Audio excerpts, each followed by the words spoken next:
লাইফে সবথেকে কঠিন জিনিস হচ্ছে একাকিত্ব সময়টাকে পার করা। এটা যারা একা থাকেন বা একা লাইফে যুদ্ধ করেন শুধুমাত্র তারাই বুঝবেন। হ্যালো এভরিওয়ান, আসসালামু আলাইকুম সবাইকে। আমি নওশিন, ওয়েলকাম সবাইকে আমার নতুন একটা ব্লগে। আশা করি আল্লাহর রহমতে সবাই অনেক ভালো আছেন।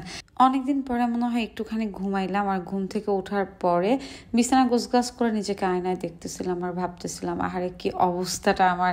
তাও তো আলহামদুলিল্লাহ এত দুঃখ কষ্ট নিয়েও বেঁচে আসি সবার মাঝে, তাই না?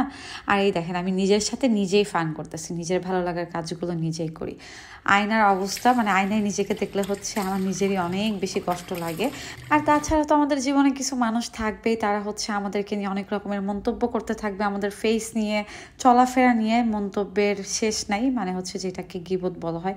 অনেকে বলে আমার চেহারা এরকম কেন, ফেস এমন কেন, কত রকমের বাজে মন্তব্য যে করে। তখন আমি বলি আল্লাহ আমাকে বানাইছে। হ্যাঁ, প্রত্যেকটা মানুষকে আল্লাহ নিজ হাতে বানাইছে। আর আমি আগের নওশিনটা এখনকার নওশিনের সাথে মিল পাই না। টেনশন কষ্ট মানুষকে না হচ্ছে ভালো থাকতে দেয় না, ফেস টেস্ট সব কিছু নষ্ট হয়ে যায়। তো আমি যে বেঁচে আসছি, এই পর্যন্ত বেঁচে থাকবো, তার জন্য আলহামদুলিল্লাহ।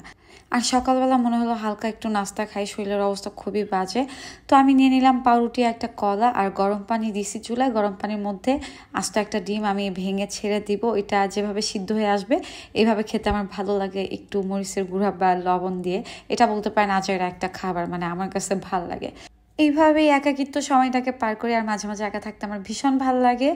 আর সানজিদা নামে আপু চাঁপাইনবাবগঞ্জ থেকে আমাকে কমেন্ট করতেছিল, আমি নাকি তার কমেন্টে রিপ্লাই দিই না। যদি আপু এই ভিডিওটা দেখে থাকো অবশ্যই তোমার রিপ্লাইটা আমি করে দিলাম। আর হ্যাঁ, কে কোন জায়গা থেকে আমার আপু ভাইয়েরা আমার ভিডিও দেখেন কমেন্ট করে জানাবেন। নেক্সট ভিডিওতে কিন্তু আপনাদের নাম আর কমেন্ট সহ আমি দেখাই দিব। নাস্তা শেষ করলাম। আর হ্যাঁ, অনেক আপুদের কমেন্ট থাকে যে আপু তোমার ড্রেসগুলো কোথা থেকে নাও। আমি ড্রেসগুলো বেশিরভাগ হচ্ছে মার্কেটে গিয়ে কিনি, আর হচ্ছে পেজে যদি অর্ডার দিই, আমি একটা পেজ থেকে ড্রেস কিনি, সেটা হচ্ছে মক্কা ফ্যাব্রিক। আমি তোমাদের সুবিধার ক্ষেত্রে তাদের পেজটা স্ক্রিনে দিয়ে দিব, তোমরা কিন্তু চেক করে হচ্ছে তাদের পেজে সুন্দর সুন্দর ড্রেসগুলো দেখে অর্ডার করতে পারো। অনেক কমেন্ট পাই, আজকে তোমাদের প্রশ্নের উত্তর দিয়ে দিলাম। ও, আর একটা কমেন্ট থাকে হচ্ছে আপু তুমি হিজাবগুলো কোন জায়গা থেকে নাও। আমি হিজাবগুলো কোনো পেজ থেকে কিনি না, আমি মার্কেটে গিয়ে আমার পছন্দ মতো আমি হিজাব কিনে নিয়ে আসি। তো এই যে আমি দুইটা ড্রেস নিয়েছি, হোয়াইট কালার ড্রেসটা কেমন হয়েছে সবাই কমেন্ট করে জানায়। আমার পছন্দের কালার হচ্ছে হোয়াইট অ্যান্ড ব্ল্যাক। 2 দিন আগেও হচ্ছে আমি 3টা ড্রেস অর্ডার করি, তো এটা অনেক আগেই হচ্ছে আনপ্যাক করা ছিল। তো আজকে আর কি ভাবলাম যে একটু ভিডিও ফুটেজের জন্য তোমাদের দেখাই আর কমেন্টের উত্তর দিয়ে দিই। আর হ্যাঁ, এই ড্রেসগুলো কিন্তু আমি নিজের টাকা দিয়ে কিনি, আমাকে এটা কোনো ফ্রি প্রমোশন করা হয় না। তো যাই হোক, তোমরা সবাই উত্তর পেয়ে গেছো। এইভাবেই আমার একাকিত্ব সময়গুলো দেখতে দেখতে পার হয়ে যাচ্ছে। আর আমার নতুন একটা গান চলে আসছে, সবাই কিন্তু ইউটিউবে গিয়ে আতিফ আহমেদ নিলয় নওশিন ইউটিউব চ্যানেলে সার্চ দিলে পেয়ে যাবা। গানটির নাম হচ্ছে কান্দে রে অন্তর আমার কান্দে রে মন। গানটি শুনে আসবা, সবাই ভালো খারাপ কমেন্ট করে জানাবা। কান্দে রে অন্তর আমার কান্দে রে মন, তোর লাগিয়া পরাণ পরে কান্দি সারাক্ষণ।